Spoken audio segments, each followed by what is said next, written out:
안녕하세요, 반갑습니다. 테크 흐름을 살펴보는 IT 뉴스. 지금 보시는 영상은 러비뉴스입니다. 자, 엔비디아 지포스 RTX 4090의 후속으로 RTX 4090 Ti 혹은 RTX 타이탄으로 예상되는 제품의 출시 여부에 대한 소문은 끊이지 않고 나오고 있습니다. 그리고 지난해 말 엔비디아가 준비 중이었던 RTX 타이탄 파운더스 에디션의 이미지가 유출되면서 다시금 관심을 끌고 있었습니다. 이후 한동안 추가 소식이 없이 조용했었는데요. 29일 트위터를 통해 올라온 한 이미지가 RTX 4090 Ti 혹은 RTX 타이탄에 대한 관심을 끌고 있습니다. RTX 4090 Ti 혹은 타이탄 A다라는 문구와 함께 유출된 이미지를 보면 상당히 독특한 디자인을 볼 수가 있습니다. 일단 4슬롯 사이즈며 I/O 브래킷을 보면 커넥터 배열이 수직이 아닌 수평형인 것을 볼 수가 있습니다. 굉장히 독특하죠. 카드의 정확한 제품명은 알려지지 않은 채 유출자가 RTX 4090 Ti 혹은 RTX 타이탄으로만 표기했기 때문에 추측할 수밖에 없지만 유출된 이미지를 보면 PCB 보드 넘버링이 PG137인 것을 알 수가 있습니다. 그런데 PG137은 지난해 트윗을 통해서 유출된 내용 중 속칭 비스트라고 불리는 TDP-800W 제품 관련 루머에서 등장했던 넘버링입니다. 그리고 이 부분의 색상이 골드 컬러인 것을 볼 때 타이탄 RTX에서 사용되는 골드 컬러 쿨러를 떠올릴 수가 있습니다. 그리고 가로로 배치된 포트 디자인은 이전에 유출되었던 루머 이미지와 상당히 유사한 것을 알 수가 있습니다. 그러니까 기존과는 다른 수직형 PCB 디자인을 채택하고 있을 가능성이 높다는 겁니다. 이미지가 유출되었다고 해서 RTX 4090 Ti 혹은 Ada 버전의 RTX 타이탄의 출시가 임박했다고 보기는 어렵다고 생각됩니다. 단 이미 작년부터 유출된 소문과 이미지에 더해서 최근의 이미지 유출까지 고려를 해본다면 확실히 엔비디아는 RTX 4090의 상위 라인업을 계획하고 있으며 유출된 이미지를 통해 생각해볼 때 상당히 강력한 제품을 내놓을 가능성을 떠올릴 수 있을 것 같습니다.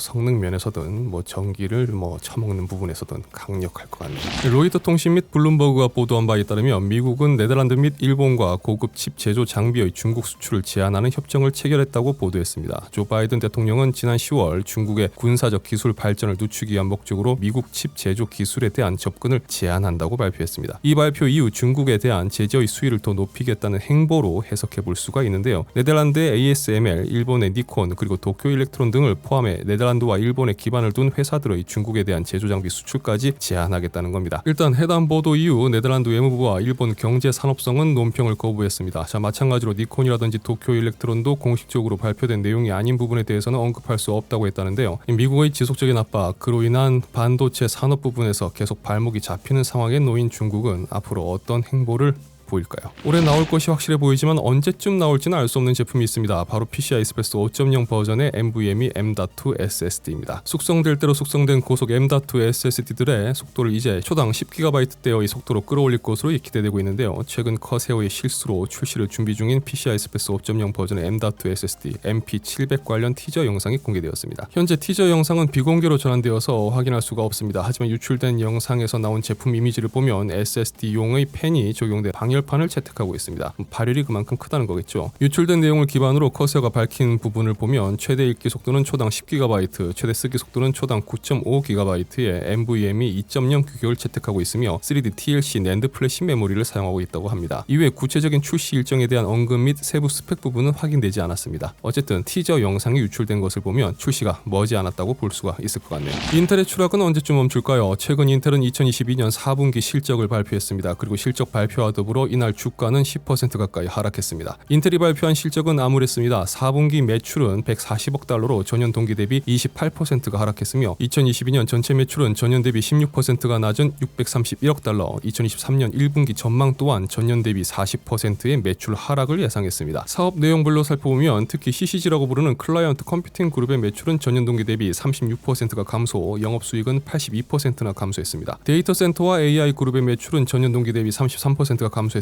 영업수익은 84%가 감소했습니다. 네트워크와 엣지 그룹의 매출은 전년 동기 대비 1%가 감소했으며 영업수익은 84%가 감소했습니다. 가속 컴퓨팅 시스템과 그래픽 그룹의 매출은 전년 대비 1% 매출 성장을 기록했으며 모빌아이 쪽은 전년 대비 매출 59% 성장, 영업이익은 71% 성장을 기록했습니다. 그리고 인텔 파운드리 서비스 사업 쪽은 전년 동기 대비 30%의 매출 성장을 기록했지만 영업수익 측면에서는 적자를 기록했습니다. 인텔은 팻 겔싱어 CEO 취임 이후 공격적인 투자와 함께 중국의 파운드리 시설 확장 등 장기 계획을 추진함과 더불어 경기 침체로 인해 당분간 힘든 시기를 보낼 것으로 예상되었었습니다. 결국 이번 실적 발표에서 안타까운 결과를 보여주었는데요. 2023년이라고 해서 크게 달라지긴 어려울 것으로 보입니다. 다만 인텔이 밝힌 바에 따르면 인텔 7 공정이 대량 생산에 들어갔고 인텔 4 공정의 경우는 올 하반기부터, 그리고 인텔 3의 경우도 차질 없이 진행 중이라고 강조했습니다. 여기에 인텔 20A와 18도 차질 없이 진행 중인 것으로 전해집니다. 긍정적으로 볼 수 있는 부분은 어쨌든 인텔 파운드리 서비스 사업이 성장세를 보이고 있고 모빌아이의 IPO도 무사히 완료되었다는 부분을 둘 수 있을 것 같네요. 자, 마지막으로 LG와 삼성이 불편한 동거를 시작한 것 같습니다. 최근 LG전자가 출시한 신형 그램 노트북에 탑재되는 OLED 패널이 LG 디스플레이의 제품이 아닌 삼성 디스플레이의 OLED 패널을 사용하고 있다고 합니다. 더 일렉이 보도한 내용에 따르면 LG전자의 14인치와 16인치 신형 그램의 경우는 삼성 디스플레이의 리지드 OLED 패널을 사용하고 있다고 합니다. 이유에 대해서는 LG전자가 중국 및 타 패널 생산 업체를 통한